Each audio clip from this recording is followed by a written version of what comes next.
online buddies, napakasaya ko. Bakit ako masaya ngayon? Kasi nalibot ako dito sa dati naming dormitory. So I graduated education way back in 2010.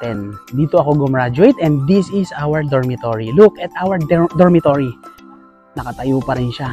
At isa pang nakakatuwa doon, nakikita ko yung mga estudyante na naglalaro. So siguro hindi umuwi yung mga estudyante sa kanilang mga tahanan. Kaya nga, may dorm naman kasi. Alagang-alaga kami dito when we were in college. Sa mga nagtatanong ano ba yung dormitory? Ang dormitory ay isang libreng tirahan para sa scholar o yung nakakuha ng scholarship. So kung itatanong nyo, nakakuha po tayo ng full scholarship.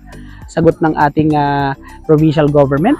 Libre po ang tuition fee, matrikula, 4 years education. Libre ang review, libre ang ID, libre ang uniform, lahat libre. Pati tulugan libre. Ito nga oh.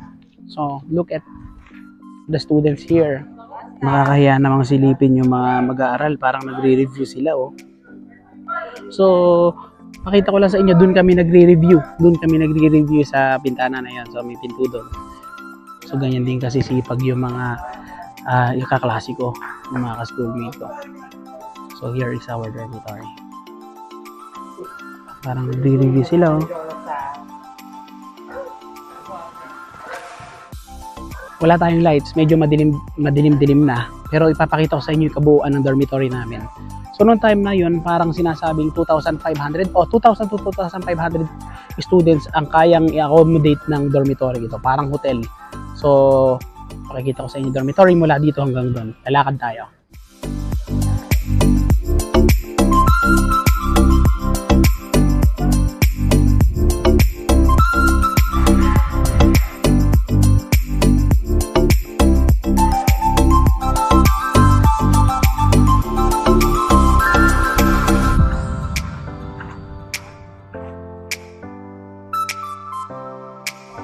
Ang lupit oh, may basketball court, may basketball ring.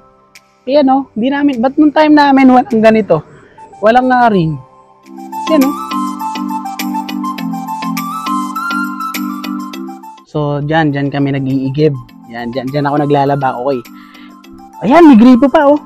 So, dito ako naglalaba. Madaling araw, alas 4, lalabang ko na yung mga damit ko. Buo pa yung imbornal oh. Okay, ibot ko pa kayo. Ayan. So, nung time na yun, talagang mahal na mahal tayo ng provincial government din. Hanggang ngayon naman, mahal na mahal pa rin tayo. Imagine, we were accommodated here sa mistulang hotel na kung saan para lang sa mga estudyante, para sa mga scholar. Ito, puro dorm to ng mga babae. Doon naman dorm ng mga lalaki. Dito, dorm ng mga babae. So, ayan. Nakita nyo ba yung hagdan? So, doon sila... Dati nag-iigib kami oh, pag mahina yung tulo ng tubig. Nag-iigib kami, inaakit namin sa mahagdan. So here, mahaba yan. Ayan, nandito tayo nag-review, gumagawa ng assignment. Minsan kapag nagpe-prepare kami ng mga halimbawa, may mga role-playing, may mga drama, mga sa subject naming literature. So dito kami sa building na to. Ewan ko kung ito may nakatira pa o pinapatulugan pa. Parang wala na ano. So, yan. So, doon kami nagre-review. And then, dito, sa gawin na to, dyan. Meron dyan kantin. Nung time na yun, 5 piso lang ang kanin. O, yung kanin, pag bumili ka, 5 pesos. Tapos, ulam, 15. Makakasurvive ka na in just 20 pesos. So, babalik tayo.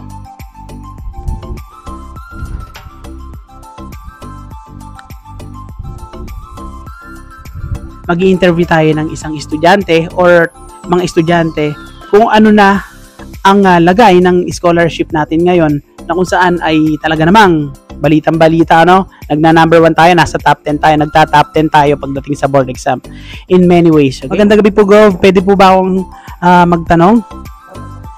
Kayo po ang leader sa BSED, tama po ba? Dati po, ng nakaraang taon, pero ngayon hindi na po. Dahil practice teacher na po ngayon. Right? Practice teacher na si Sir. So, pinaunlakan tayo. Ang tatanong ko lang po sana is libre pa rin po ba yung scholarship or yung libre pa rin po ba yung scholarship? Medyo mali tanong natin. Libre pa rin po ba yung tuition fee dito sa ating school? Wala pong tuition fee ang school. Tapos bilang scholar, meron din pong natatanggap na 2.5% ang mga estudyante dito sa Eduardo L. Hoso Memorial College. Okay, napakaganda po kasi talagang meron pang assistance, financial assistance after na makakuha ng scholarship, full scholarship. Alam ko po na malaki po ang magagawa nyo sa community natin. Thank you po, Gova. Course nyo po? Bised po ako. Bised, ano po major nyo? Major in Filipino. Major in Filipino. Ako, napakahirap po nung major nyo. Pwede po ba akong magtanong, ano po ba sa palagay nyo, saan mas masarap mag-stay? Sa bahay o dito po sa dormitory? For me po, both naman po masarap mag-stay. Pero as a student po, na malayo yung bahay dito sa school, is mas maganda po dito nag-stay sa dorm po. Kasi libre po yung dorm, tapos ang kailangan lang po is yung food plus allowance yan lang po. May tanong po ako, nabubuksan niyo pa po ba aircon dyan? Hindi na po eh. Wala na pong aircon dito. Ay, wala na. May naabutan namin yung air condition dyan. So, sinasara yung sinisikreto naming buksan, ano? Maraming salamat, sir. So, ito yung tanong natin kay sir, ano? Ang tatanong ko, ano po yung magagawa nyo bilang estudyante upang mapaunlad yung ating bayan?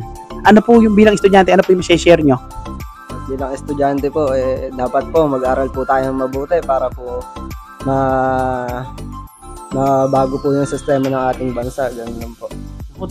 Thank you po sa sagot nyo. No? Tama yun, kapag nag-aaral ka mabuti, mababago yung sistema dito sa ating bansa.